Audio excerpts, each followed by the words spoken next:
Po, madje herë në fundit më pa pyeta për ty, ku është ajo poetja shkodrane e cila e donte kaq shumë poezinë e Martinit, se ishte herë në fundit e unë, nuk erdhi më, unë i thash na Shkodran, jena gati gjithmonë. Ne do shihemi së shpejti. Do t'i thajmë zonjës Samaj.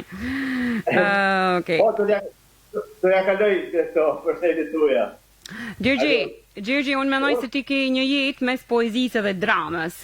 Nga njëherë mendoj se nihesh si veshka mes dhjamit. Si është kjo lidhja jote midis të dyjave, poezi dhe dramë? Gjergji është dikush që shkëlqen në Vjenë, që çon zanin shumë nalt, ka një jehonë fantastike për letrat shqipe në Vjenë.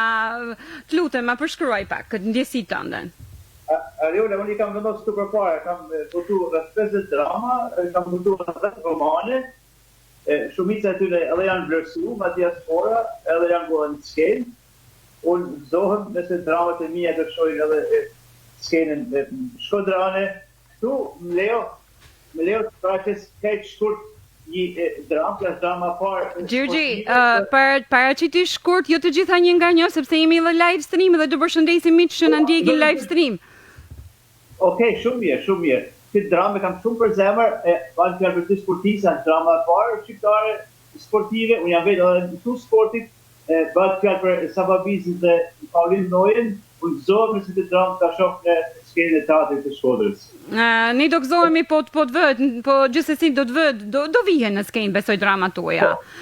Gjergji, po në Vjenë, Gjergji, sa ka Vjena akses tek dramat tuaja, ose sa ka akses Gjergji me të paraqes disi një realitet shqiptar në Vjenë?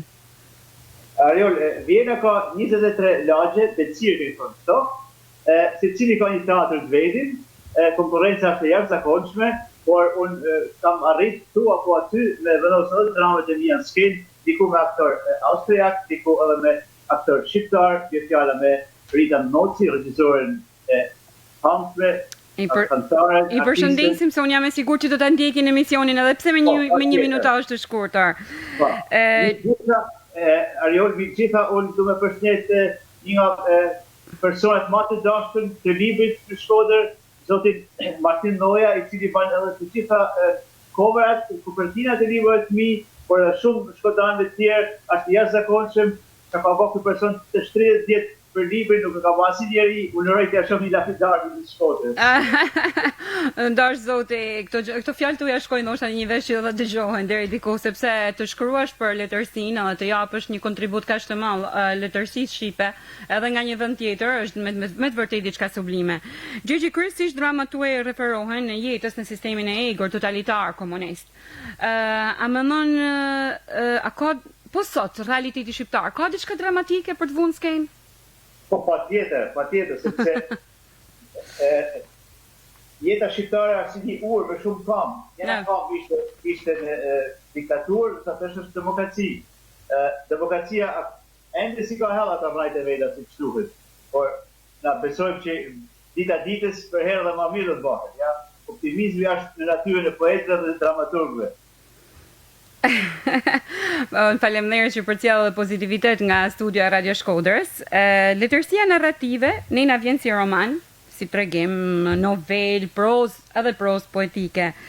Gjergji, a mendon se në Shqipni po i ikin këtyre zhanreve duke keni thënë diku që po kthehet në një terapi rrëfimi. A mos ndoshta ne kemi nevojë për një psikolog apo po vjen një rrymë e re letrare, të cilën ndoshta mund ta lidhim deri diku me psikoanalizën? Patjetër, të bëjnë të gjitha bashkë. Sigmund Freud thotë kur shkruaj, na do bëjmë kur gjatë tjetër, vetëm se ato neurozat që janë të fshehta i nxjerrin. Por kjo është për individin. E kuptoj Gjergji. Nëse për autori duhet të shkruaj për neurozat e një kombit, e një vendit. Unë sot që është jashtëzakonisht pozitive në Shkodër, është ajo se shumë poet, dramaturg, romancier po shkruajnë në Gëglishte, pa Gëglishta po i nxjerr rajt e saja. Kjo është një lajm jashtëzakonisht i mrekullueshëm pra. Poetët, dramaturgët, romancierët më të mirë aktualisht shqiptarë shkodran shkruajnë në Gëglishte, një nga këto edhe ti, edhe unë jam jashtëzakonisht entuziazmuar. Prandaj herë pas here të organizojnë në Vjenë takime të tilla të frymës demokratike, që secili me pas shansin e vet në jetë me të para. Është vërtet kjo. Faleminderit që e the këtë Gjergje. Me që jeton disi larg vendlindjes, si është për ty të shkruash për realitetin shqiptar në një kohë që ti nuk jeton brenda realitetit shqiptar? Po jo, kjo është një eksperiencë që e kam pa shumë, po e para me, e ka pa Dante që ka nejë 30 vjetë në Francë, e ka pa Heine që ka nejë 20 vjetë në Francë, për Gjermaniet, e pa shumë tjerë, vetësia diasporës për poeti nuk ka hapësin më asë, ka hapësin as venda s'ko. Por, unë jam shpesh në kontakt me vendlinjen të edhe, me shtypin, sot që ka arrit informacioni një mënyrë të jashtëzakonshme. Kemi këto mënyrat digjitale ku informacioni na vjen më shpejt në kohë reale, bile brenda minutave kisha më thënë unë. Okej, Gjergje. Gjergje, e kam një ide që ti mendon se Shqipnia është vendi ku sundojnë njerëzit me gjysmë dije. Pse e mendon këtë gjë, Gjergje? Sundojnë njerëzit me çfarë? Me gjysmë dije. Me gjysmë dije? Aha. Okej, interesant. Ajo, kur e kam kënë në Shqipni, unë e kam pa botën me syrin e Shqipnisë, si të shjam botë e qëfë Shqipnisë me syrin e botës. Unë me dhe që e vërteta është të kënë mes, ja? E kuptoj. Gjergje, Martin Camaj ne jemi mbledhur në Gjermani para disa vitesh, ku unë mora pjesë në një takim që kishim letrar kushtuar Martin Camaj, poetit Martin Camaj, gjithashtu mora edhe një çmim për librin tim parë. Por kryesori organizativ i këtij takimi ishte Gjergj Kola, si gjithmonë Gjergj Kola, bashkë me shumë të tjerë, bashkë me Anila Stajken edhe shumë të tjerë, që ne zoti lam pa i përmend. Por unë vërej një diçka tjetër që Martin Camaj ka një hon shumë më të madhe dhe më gjan jashtë Shqipërisë. Pse ndodh kjo, Gjergje? Po, e jashtë zakonshme, jam habit të dhonë, Alion. Kjo ndodh sepse njerëzit paranim në diasporë vlerësojnë artin, pa paragjykime. Në vjen fjala, erdhen sfumit edhe dy autorë të establishmentit shqiptar, nuk po japim emra, njëri ka shkruar librin Kurbani, tjetra ka shkruar librin të Jetosh i Lirë, dhe Salla ishte përkujdse bosh, ndërsa për Martin Camaj, sa kongreseve ishte plot. Po pse atëherë, unë mendoj se kjo është edhe një lloj privilegji për poetin Martin Camaj. Kjo është një gjë fantastike, absolutisht, po pse vetëm për Martin Camaj? Kemi shumë autorë të tjerë të cilët do të kishim dashur me pas këtë piedestal.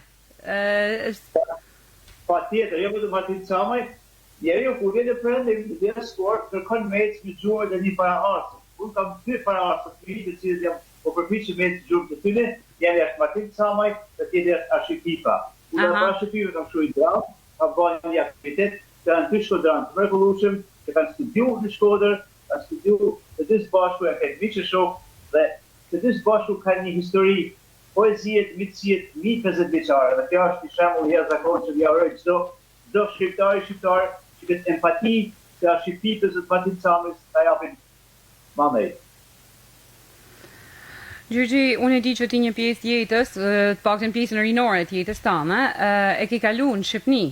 Dhe a mendon se rrethën historikun e aty në viteve që ke kaluar me dramat tuaja ose me poezitë, për t'jell ndo pak këtë pjesë? Po, patjetër, ajo është raja jeme, tena të rajt edhe herë. Ajo është raja jeme, raja e Gignishtës, raja të Shqinisë, nga cila dalin gjithmonë lulet e mos dhe kokrat e mos. Nësa, unë nuk do të arri kur për rajës së mos me nxjerrë hurma ose me nxjerrë kaki ose me nxjerrë një lloj tjetër. Pa shumë shkodran të talentuar të cilët rriten me Gignishtën e shkruajnë me standardin e diktaturës e kjo është shumë absurde për mua, ashtu të mesin gjithmonë. Kemi 30 vjet në tranzicion, Gjergje. Tranzicioni përket çdo lloj gjinie, çdo lloj rritjeje, çdo lloj përparimi.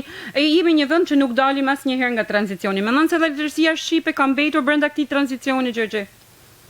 Jo, letërsia shqipe dhe arti përgjithësisht kanë ecë zakonisht shumë.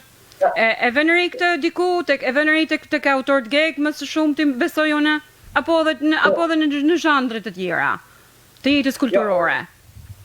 Unë e vë re të ajo etja që ka një elitë në diasporë për të bukur, për artin e vërtet. Nis kjo edhe nga operat, nis edhe nga ekspozitat, por edhe nga letërsia e mirë, ja? këto 3 kolona që e majnë në kam një qytetim, që e majnë në kam një vend. Një nga kultet e kulturës shqiptare, shëmbet, para disa kohësh, dhe unë e di që Gjergji është një person që preket shumë nga këto veprime pothuajse banale, kisha me thënë, siç ishte teatri i operës dhe baletit në Tiranë. Si është ne, si vjen ajo ndjesia kur ndodhin këto akte të shëmtuara brenda vendit tonë? Ja, për mua si shqiptar që jetoj në ambient austriak, që punoj në shkollë austriake, është jashtëzakonisht e vështirë kur të vinë kolegë në gazetën dorë tonë në Tiranë, u hodh në erë natën për hanë një teatër. Është invadimet më të rënda. Unë këtë e kam përpunu, jo për me kalu në rozën teme, por me kalu në përmëndinit e një popullit, e kam shruar një dramë për këtë, një dramë që quhet Aleksandër Mojsiu dhe Karl Gega, uroj që do ta shoh një ditë në skenë, sepse nuk duhet harru veprimet e dhunshme, të cilat në demokraci nuk kanë humbur asnjëherë. Në kam parasysh atë çka thot Gjergji. Unë sot temën e emisionit ja kam vu një citat të Mallës Nan Tereza, e cila thotë i bëjmë gjana të vogla por me dashuni të madhe. Çka bën Gjergji me dashuni të madhe? Po, dashunia e madhe, dashuria e madhe i hapën gjithmonë rrugë. E që po flet për Nan Terezën, trupa e teatrit të Maqedonisë për fëmijë dhe për rinin, e drejtuar nga mikja poetja Diana Toska, po vjen në skenë tani dramën teme për Musineko Kalarin. Në qershor këtë dramë do ja japim premier edhe në Vjenë, të pali taktik të jashtëzakonshëm. Unë të përgëzoj jashtë për këtë. Ja, unë përgëzoj një herë jashtë maset për këtë arritje tonë, edhe është me të vërtetë diçka që ne na bën shumë krenar. Me pas një dramaturg shqiptar në Vjenë, nuk është gjë e vogël, është diçka shumë e madhe. Por e di cila është më e bukur e Gjergji, sepse shqiptarët nga tranzicioni në Europë gjithmonë ndoshta krijohen problemet e para dhe ajo pjesa e kalimit në shtetet e lira është diçka ndoshta e vështirë dhe pasqyrohen shumë shpesh akte banale të vogla të cilat ndodhin, po na etiketojnë që shqiptarët. Mund vjen mirë që do etiketohemi këtë rrallë që shqiptarët po vënë në skenë një dramë shqiptare për një shkrimtare të madhe shqiptare, e cila i reziston edhe kohëve shumë të vështira, por gjithsesi i reziston me krenarinë e saj, për Musineko Kalarin, siç e the edhe ti vetë. Është një krenari me të vërtetë e madhe. Unë do të ndalem vetëm pak minuta, ndoshta edhe sekonda, tek një poezi e jotja, të cilën unë me të vërtetë e kam shijuar jashtë maset kur e kam lexuar. Mu ma ke dërguar dhe një tjetër, ndoshta do ta lexoj, po unë do lexoj një që e kam unë për zemër, realisht. Okej. Poezia titullohet Shkodër. Venecia jeme e përmyton, mi ty lundrojnë barka gabelsh, ngrihen qadra beduinësh, e ngulen hujt e zonë së parë operative. Rozafa e mytun në fund të liçenit, nuk kërkon as krahën as pasqyrë, as vargje, tinguj e ngjyrë, ajo kërkon vetëm frym. Kur isha fëmijë jam zhyt sa herë në fund të liçenit. E kam blau buzëqishen tanët më sheft, në fatin tragjik të Rozafës. Gjysa në ujë, gjysa në ndhe. E që atëherë, mora simptomen e polumbarit. Ta shmushem me frymë, e zhytem thellë, deri në gojen tame, plot me balt.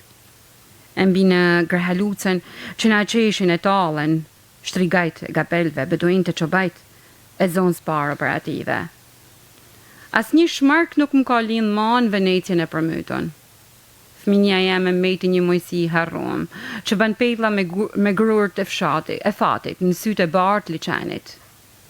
Zemra gati sa nuk plas prej tullimit, me të harru një herë e mirë.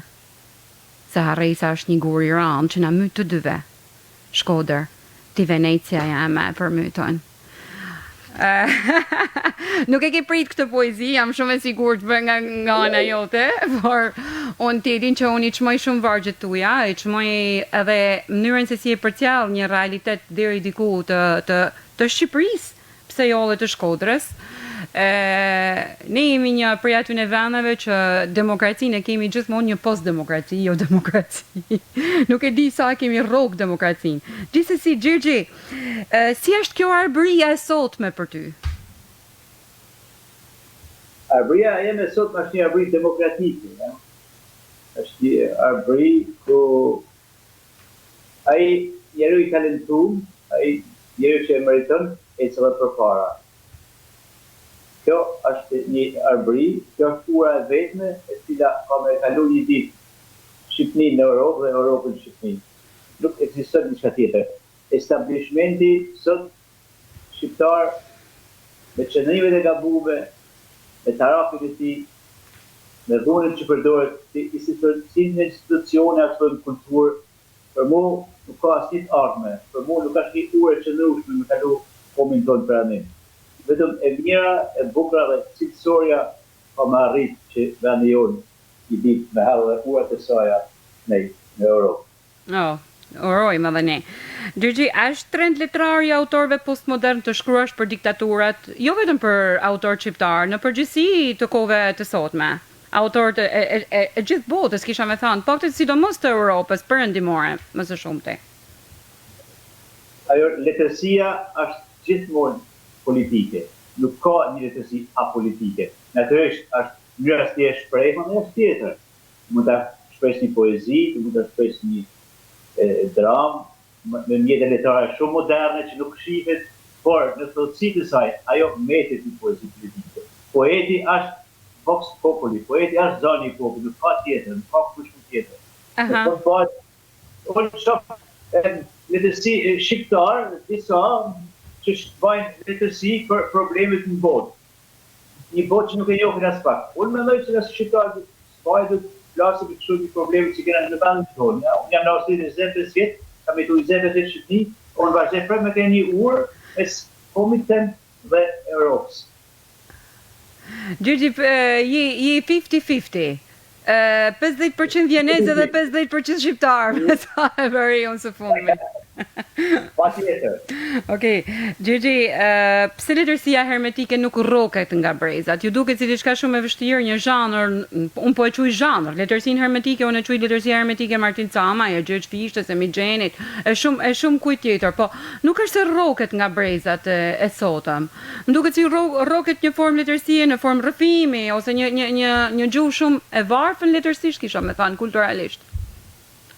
Ja, letërsia hermetike për mendimin tim ka bërë një emën në historinë e letërsisë, ja? Ashtu si bën një emën stili I ndryshëm në muzikë ose stili I ndryshëm në pikturë. Edhe hermetizmi ka pas periudhën e vet. Natyrisht, letërsia hermetike është më vështirë, mund ta krahasojmë me muzikën jazz. Cili është një rrymë në vetë, ja, dikush e pëlqen, dikush nuk e pëlqen. Nuk e di pse unë të letërsia hermetike po shifsha më shumë Beethoven, ndoshta edhe Schubert, janë mvaret. Kjo është edhe çështje këndvështrimesh, sepse nga që është disi më rrokshme. Beethoven është për shumë pak njerëz ose për një lloj tjetër dëgjuesit të rafinum, kisha me thënë, ose të cilët e ndjekin muzikën klasike më së shumti. Jetojmë në një shekull kur ne kemi përjetu pandemi, përjetojmë një luftë në kohë reale, ne të dy flasim në kohë reale për letërsi, po në një shtet tjetër, pothuajse midis nesh, ndodh realisht luftë me të gjitha komponentet e saj. A të duket sikur po jetojmë në një shekull dehumanitar? Po vjen mirë, sepse në rastin e Martin Camet, kuvendit politik, na e hapën me 1 minutë thjesht për Ukrainën, për e pafajshëm, I cili I ka takuar në majtë të peshë të ranë, në moment në shekullin 21, kur njerëzit po mendojnë me shkulu planetet e tjera, pa prit pas në orën të bëjë një lufte, thuajse në rrethana mesetare, nëse art janë fest moderne. Unë nuk jam politikan, unë jam shkriptar, unë e shoh ngjarjet që ndodhin, mandej I përpunoj. Unë jam mësues edhe në shkollë, kena hapur disa shkollë ku Australia ka hapur klasë në Ukrainës. Janë fëmijë nxënës të moshës 14-18 vjeçare, të cilët kanë ardhur gjithë me mësu, janë të ejtur përfshim, nuk flasin për luftën, syti ka të moshur me lot. Unë uroj që një ditë drejtësia të vendoset për to. Është e vështirë të bashkëjetosh me një kontingjent. Kontingjent është fjalë shumë e ulët ndoshta, po me shpirtra kaq delikat në këtë kohë. E kuptoj që aty vinë nga Ukraina, sepse ata ikin prej luftës dhe unë e di që ti ke pas kontakt së fundi me nxënës sa po e the. Është e vështirë të bashkëjetosh me ta, të dëgjosh edhe ndoshta ato rrëfimet e tyre për luftën. E di se fëmijët e përcjellin krejt purifikume, ashtu siç e shohin, siç e ndjejnë. Patjetër, jashtëzakonisht e vështirë, por këtu institucionet dhe arsimi kanë gjitha mundësinat më marrë të fëmijë me ndihmu, hap rrugë të ecë, madje shumica aty në kanë ardhur edhe bashkë me nanët pra. Të babat e luft. Por që njeriu këtë moshë kur e ka familjen afër, i vet nanë, kur e ka familjen afër është shumë më e lehtë. Nisë dhe natja. Edhe komuniteti Ukrainës në Vjenë është shumë i fuqishëm, ja, paralel me shtetin, njerëzit veti kanë marrë, kanë vetë shtrej, pra kanë arritur me kriju një atmosferë, pra kujton edhe mua kohën e Kosovës, natën ndalën, kam qenë edhe në Vjenë, kam marrë një vite modeste për motët dhe vllazët e Kosovës, lësë për këtu si në Lirës e tjera. Kuptoj. Gjyqi totalitarizmi pothuajse është një prej atyne dhunave pushtetare që ne nuk na ndahet prej disa kohësh. A mendon se kjo ndikon ecurinë përpara të shumë gjërave, të arsimit kryesisht? Patjetër, jo vetëm të arsimit, arsimi e kulturës që ecin bashkë, arsimi e kulturës janë dy kolonat që majnë një kom që ecojnë përpara. Është totalitare, ku X ose Y vendos edhe kush përfiton një konkurs letrar, pa shpall konkursi ende. Ky vend nuk ka, është jashtëzakonisht e ka vështirë me çfarë përpara, me ecë përpara, ka jashtëzakonisht vështirë me vendos standardet perëndimore, ja. Pa, e kuptoj. Gjorgji, ne kemi Giorgio Gaber thotë unë du me kanë i lirë, thotë një lirë si një njeri. Më duket shumë gjithë përfshirës, sepse Giorgio vetë është njeri. Realisht. Si e shef Giorgio Gaber lirin? Ose si e percepton Gjergji këtë thënie të Giorgio Gaber? Në Austri, po të jap një shembull, ja? Pa. Me 11 maj do të ndahet çmimi i jashtëzakonshëm Simon Wiesenthal, çmimi i hebrejve për torturat, për holokaustin që kanë përjetuar ata, edhe në këtë çmim është nominuar një libër i emi për Simon Mirakel, që ka një dramë, që ka ndihmuar hebrejt. Pra, juria as nuk ka njohur, as nuk ka njohur. Janë 10 personalitet më të fuqishëm austriakë që janë në këtë juri. Edhe janë nisur vetëm nga kriteri, ato 10 persona që janë këtu, që janë nominuar për marrën këtë çmim, 11, nisë nga kriteri i asaj që autorët kanë paraqit. Pra këtu, ndryshe nga Shqipëria, nuk nisën nga kritere njoftësijet ose nga kritere të tjera banale, por se nisën gjithmonë nga kritere të mira. E kuptoj. Ne ke njeri, do me thanë të vlerësu për njeri, ja? E kuptoj shumë mirë dhe e spjegove mas miri. Shiko Gjergji se unë kam hulumtu disi edhe tek profili jot në Facebook edhe unë nga një herë i marrë disa thanje pikante të autorëve të cilët i ftoj. Po kam pak qef me të vu pak me shpatulla mbas murit. Jo më pëlqen mu, sepse në një jetë kena, nuk flasim ma me klishe. Jo, absolutisht. Gjergji thot, më kujtoni gjithmonë si ai që i deshti gratë fort thot edhe me zemër. Gjergji, nish në njëherë si Mesia, Gjergji? Më thuj, Gjergji. Gjithkush jetë ka dërë fakt, ose shumë, por rëndësi ka me dashë me zemër. Ku dëshoj me zemër, të dashë një jetë vetëm, të duket. E, kuptoj. Kjo ishte ma shumë për humor, mi dhanë disa nota humorit, edhe pse njerëvat e mia në fillim të emisionit ishin të tendosur. Por okej, mu vjen mirë që ja zaurova një pjesë mirë pyetjeve, sepse e di që kemi shumë njerëz që na ndjekin live stream sot, jo vetëm nga lajmërimi që ne kemi bë, po me të vërtetë e pritin shumë njerëz këtë intervistë me Gjergjin. Edhe unë nuk e dija një gjë të tillë, por unë kisha një dëshirë tjetër që unë po ta them çish sot live, kur të jesh në Shkodër do të jesh i ftuar me jem për 1 orë të tanë dhe ne s'do të kena asnjë ndërprerje elektrike. Po tjetër. Gjergj Lucio Battisti i Giardini di Marzo. Është një prej preferencave tuaja muzikore, unë e di që ti e ke shumë për zemër. Ka diçka të tamën brenda kësaj këngë? Po, patjetër. Ka të poezinë e brisht, brenda këngëve tia, ka tekstin, ka muzikën, ka zanin, ka të 3 elementet kryesor të lidhen në një. Më kujton, me njëse këngësh italiane, më kujton edhe Shkodrën. E gjejmë shumë shpesh Lucio Battisti në për shkodrant e vjetër, sidomos ata shkodrant që shëtisin pjatave të Shkodrës, ende ndigjojnë me shumë kënaqësi. Po, më thuj Gjergj, vazhdo të lutem. Rëllë nështë edhe ajo që në kohën e diktaturës me gjithë janë kënë të nalumë janë nejë, kjo shtresohet në vetdijen e një personit.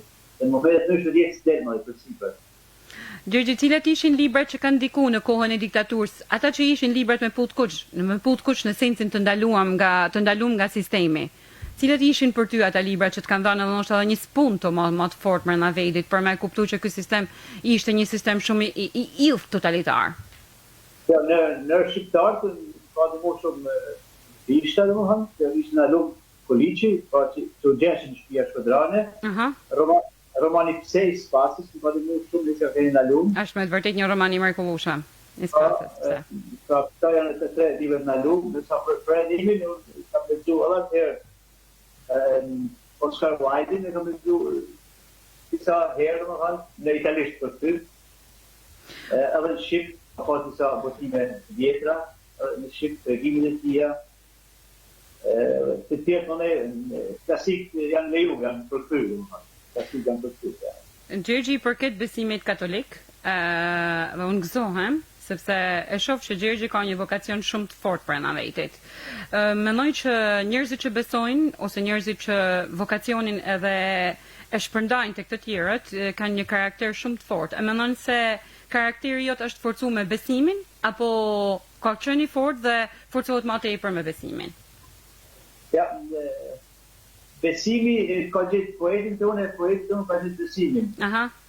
Një poet është njëri empatik gjithmonë. Besimi krishterë si themel ka dashni për tjetrin, ja, next libri thonë, l'amore per il prossimo. Edhe poeti është një person i cili është një prometesh që sakrifikohet për të tjerë, shkruan për të tjerë, ja.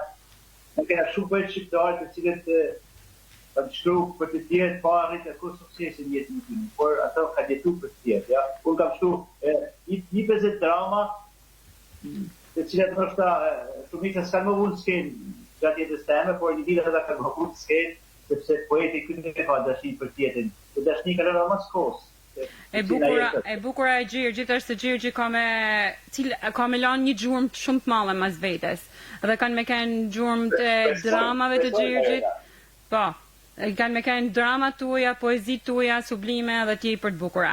Unë me shumë keqardhje them që minutazhi jon ka shku drejt fundit. Unë përshëndes për zemërsisht dhe të uroj një ditë të këndshme, ki përcjell shumë gjëra të bukura në studion e Radio Shkodrës nëpërmjet valve 92 MHz.